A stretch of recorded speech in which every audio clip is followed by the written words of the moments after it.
So I'm guessing that of the folks in the room, given the title of our presentation today, When to Outsource Customer Support, you guys are the ones in success that have been taking calls at 3 a.m. in the morning, and you're wondering why you have to be the ones answering Zendesk tickets, right? So I am the CEO of PeopleDelight. PeopleDelight is a customer support company focused on helping SaaS with their customer success by basically taking over your customer support function. I'm actually also the co-author of Farm Don't Hunt, which many of you may have seen in this year's and last year's conference with Guy Paz. What few people know about me is I actually also tried out for Guy's band and didn't make it, so I won't sing. We're here today in partnership with Service Response Partners, which is a company that helps us with some of our onshore work, and then we focus on our offshore work. So why are we here? I think SaaS companies generally view customer success and customer support as sort of a big blob of stuff, and not all of them break it out. And since there are relatively few very large SaaS companies, the idea of having support and success be very separate things hasn't always made sense. But the fact is that support and success are very different things, and support is generally much, much larger than your customer success organization. And if you think about it, the activities these two organizations are different as well. Success people tend to be very proactive, analytical, they're focused on the revenue side of the equation. Whereas on the support side, you've got folks who are reacting to inbound frontline types of things. There's a premium on speed, and it often tends to be thought of as a cost center, right? So what we're saying is that doing customer support is not the same as doing customer success, and it's actually really hard to do. And so you should break it out separately, and there's ways of doing it well. We're not saying that you should outsource success. So we think that that's a very core thing, and you should be keeping that internal. I've got a comment here about outsourcing is the evil empire. I think we're all sort of comfortable with the fact that some vendors do things better than we can do them ourselves. So it might be simple, but great customer support is still, at the end of the day, the first point of contact with your customer. So it's really important to get it right. And getting it right, we think, involves three things. Now, we've made this presentation before, and we say what's really important is hiring, training, and communication. And what we get back is often, well, duh, that's kind of obvious, isn't it? I mean, obviously we'll do that. The thing is that it's really hard to do these three things very well, particularly in an environment in which we find ourselves today. So let's talk a little bit about these three things. If it's the case that you are doing everything right, you are responding to your Zendesk tickets and your calls and your emails within minutes. You're giving your customers instant access via phone and email and chat, however they want to talk to you. You're probably doing it 24/7, nights and weekends, and your support team is feeding all sorts of opportunities to upsell and cross-sell into your success team. You're constantly improving against your baseline stats. Oh, and by the way, no one is saying that your customer support and success organization is costing you too much, right? So if that's the case, then you're doing things right. But I suspect it's not the case for everybody. So let's talk about hiring. Hiring in San Francisco, we just did a great report. We did a blog post on it.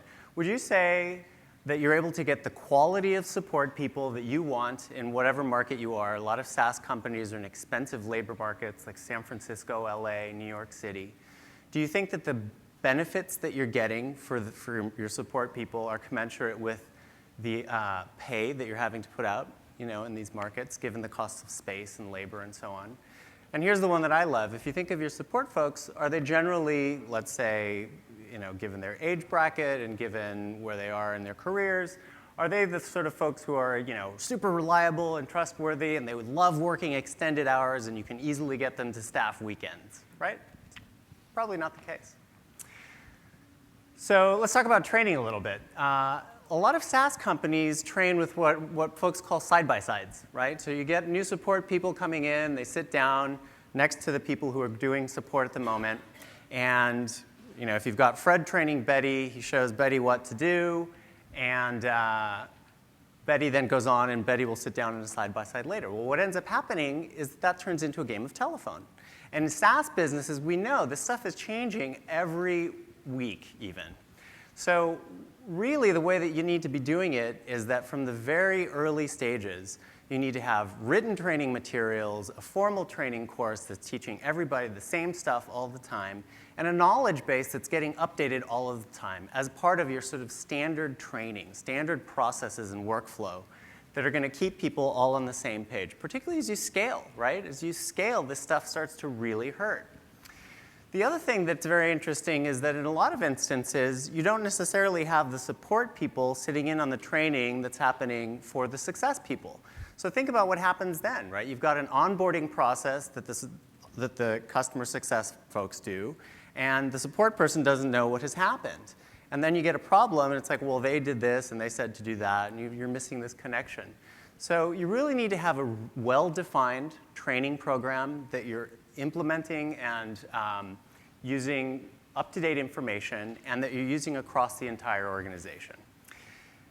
The last thing about training, which I think is kind of key to what we do at PeopleDelight, is training is about making your folks feel like they are empowered to succeed. And so what you should be asking yourself is, are you doing training for your support people in a way that is going to make them feel like they're going to succeed? And it's hard to do. You know, SaaS companies, startups, we're all super busy going in a million different directions. This is a very process and kind of workflow-driven thing. So the example here, we had a client in the e-commerce space, a furniture company that we all know about. They had this fantastic chair coming out, and it was scheduled to come out in October. And it was made of this beautiful nubuck leather. Well, it turns out that somewhere in the supply chain, the leather was not available, and these chairs were not going to be available before Thanksgiving, right? So this was all kind of in the inventory management system, and for all of you who know, you're toggling between systems all the time. For whatever reason, it couldn't be updated in the inventory system. And we didn't have a training program in place that updated everybody with email templates and all of this information at the same time. So we weren't communicating to customers the chair was not available, right? It wasn't going to show up till after Thanksgiving, and what we ended up with were hundreds of super pissed off people that hadn't gotten their chair on time. And the way this could have been fixed was if you'd had a knowledge base that was basically updating all of the information at the same time, if you were running weekly training that was keeping everybody up to date, we could have avoided this. And this carries through in all sorts of situations, right?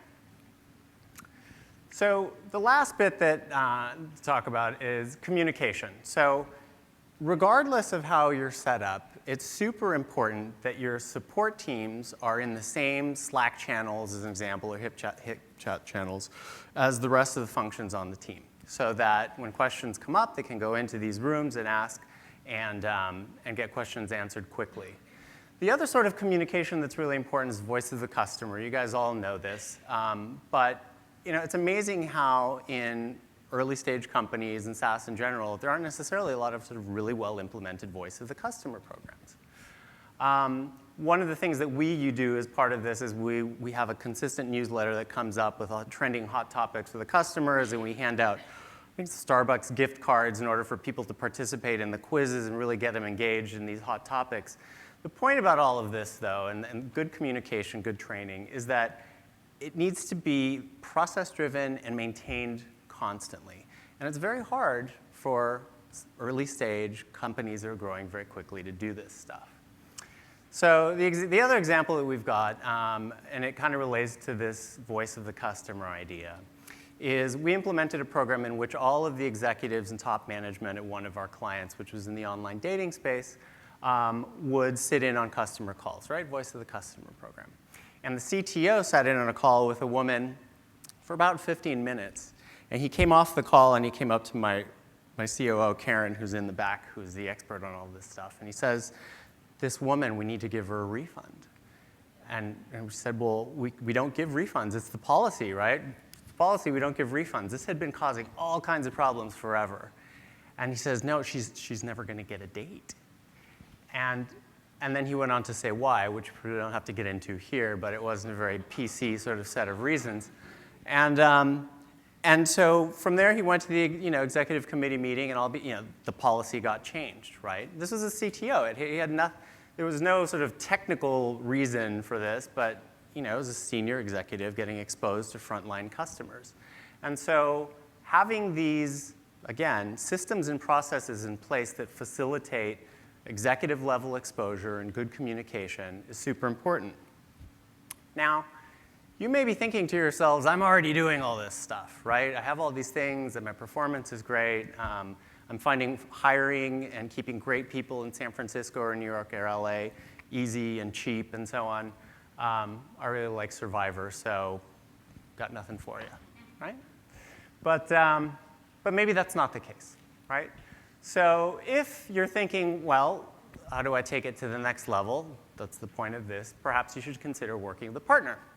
And the idea is that most startups, as I've said, don't have time or bandwidth to do all of these very process and training intensive things that keep you from having to answer support tickets at 3 a.m. at night. Most startups are based in high-cost markets. We've talked about that. And few companies can spare the resources to implement these really sort of process-driven programs. And the last thing is, you all are customer success folks, right? You all are focused on increasing customer lifetime value through proactive activities, working on strategy, and really understanding your customers' business and their world, right? Whereas customer support, as we've kind of gone through, is a little bit different. So by the way, let's say you really are doing all these things right? It's probably worth looking at some numbers, because for a 7-person support team in San Francisco running 8 to 8 Monday through Friday, right? When you take into account sort of space and labor costs and benefits and so on, you're running just north of $500,000 a year. Now, on a $2 million seed round, that's a lot, right? If you're growing fast and you're a SaaS company, that's a lot of your runway. If you go with an onshore vendors of generically, this isn't exactly like a price quote, but you're looking at taking that down by $200,000. And if you go offshore, it's $300,000. So even if you're doing all of these things right, are you doing them this right? Is it worth this much to have it all internal? We think that in a lot of cases, the economics outweigh that benefit. And all of these companies think that too. These are companies that succeeded at scaling with businesses that look a lot like yours. So there's some great SaaS companies on there, and the point is, once they really started to scale, they go to vendors, right? It's like Silicon Valley's dirty little secret. These are great companies, and they do quality work, right? So even if you think that doing it internally is better, at some point you're going to have to scale, and it's going to get expensive fast, right? By the way, Nordstrom, which is the company that was known for, I don't know how long, 40 years for never going outside of the vendor, they now go to vendors, right? It's the way that things are going. I've kind of touched on this. You might say, well, SaaS is different, right? We do things differently. I agree. SaaS is different because you guys do customer success. But customer success is its own thing, It's its own thing. And for the support portion of your business, you're going to fall under the same sort of requirements as far as scale and costs and so on that all of those other awesome companies are going to fall under, particularly as you start to win. So the other thing that we come across a lot, and I think it's worth sort of touching on, is this idea that, well, we really think we can do this all better internally. And to a certain extent, we agree. So really early on, you want to be, it makes sense that you're all sort of within talking distance of each other, and you're helping to iterate your product quickly and so on. But the moment that you start to scale, these things go out the window. So the myth is that if you're in-house, customer success is going to know what's happening. The fact is, if you want customer success and customer support to communicate really well, that's a training and process and workflow question. It's not about being in the same building. In fact, you can be on the same floor, and if you're not communicating the right information on your Slack channel to the right places and documenting everything, you're going to fall down in the same way as if you had a remote team or if you're working with a vendor. There's also this idea that we're going to respond more quickly. That's a function of information resources, right? Being able to answer a question really quickly, like I have the information available, the knowledge base has been built out, That's a systems thing. It's not so much about whether you have folks inside the house. And then, the point is what really makes a difference in all of this at the end of the day is cost. So that's where a vendor fits in. We're able to hire globally at lower rates and for really great quality people. So to give you guys a sense, in the US, we do virtual only, and we work in sort of 14 states. So there's never a question about getting great people at a great wage and being able to give them jobs that they really love and for which they have good attitudes and so on. We really spend all of our time focusing on training and systems and process that ensure sort of scale and repeatability, which you guys think about all the time in your product and in your engineering, but which you also have to do in support, right? And just to end on this idea, I use the lawnmower example, but you wouldn't have somebody come in and change your electric or do your plumbing, not because you couldn't do it yourself, but because they do it all day long, they've got the tools, and they can probably do it better than you can because it's what they do. So let's say that you followed along this far, or maybe I had you at 3 a.m. with Zendesk tickets, but let's say we got this far, and you're like, okay, when do I outsource, right?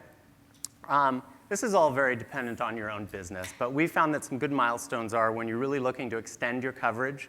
So if you're looking to go to 24/7, that's a time to think about it.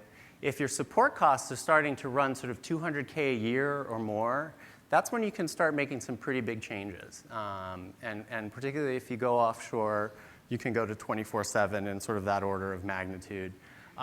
When you're starting to find that your support team is taking up most of your space and you're looking for new space just because your sort of hourly customer support folks are taking up all that space, or when you decide to expand internationally, right? And just to end on a happy note of all this, I mean, none of this is binary, right? So you can do trial periods. You can start by offering a channel that you're not offering today. So for example, a lot of our SaaS customers do email and chat, but they don't do phone yet. But now they're going into larger enterprise accounts, and they want to have sort of phone available. So you can offer a channel that you don't offer, or you can look at offering extended nights or extended hours and weekends, which folks, for better or for worse, have a really hard time staffing here in the Bay Area. And that's what we do. So PeopleDelight in partnership with service response partners. We love working with SaaS companies. We love working with startups. We love fast growth. So that's my little spiel. We've got a booth in the main area, in the expo hall. So if any of this is interesting for you guys, please feel free to stop by. And I think we can just do sort of questions there. We good? All right. I'll take a question. Let me just bring the mic.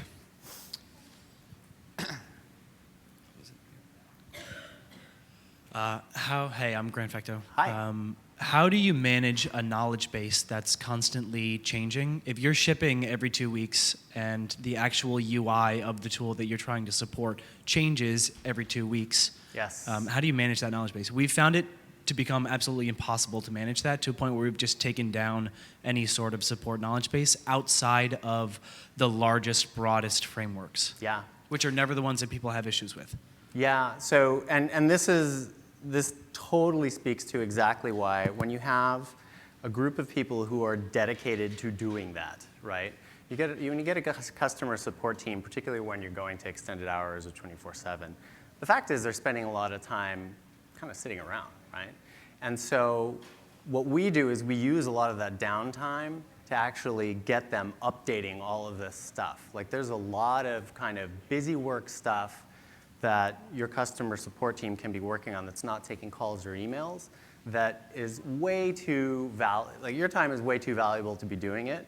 But when you've got a system set up and you're training them to do that and they're being measured on whether they're updating all these questions, getting rid of old information. I mean, I don't know if you found this, but we found that a lot of times what people do is they'll download templates from the knowledge base and keep using them off of their hard drive, right? But then the template gets updated. And so you just train the folks to kind of to do it. Yeah. Yeah. Yeah. Yep. So have you seen outsourcing support successful with a company that has a software that requires a lot of configuration and very pretty customized per client?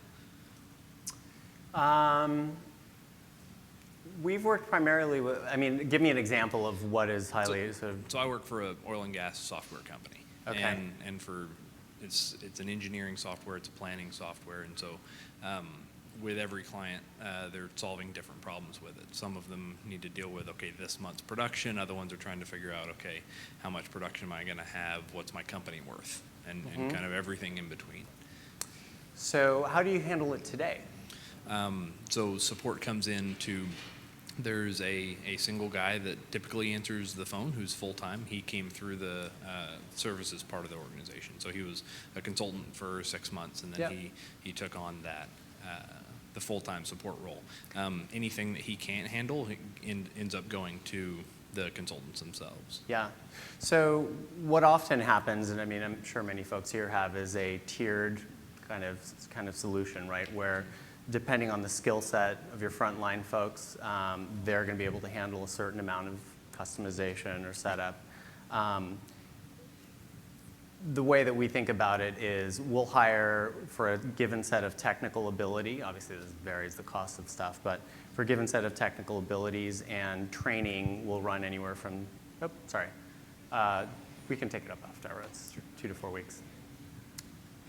Thank you.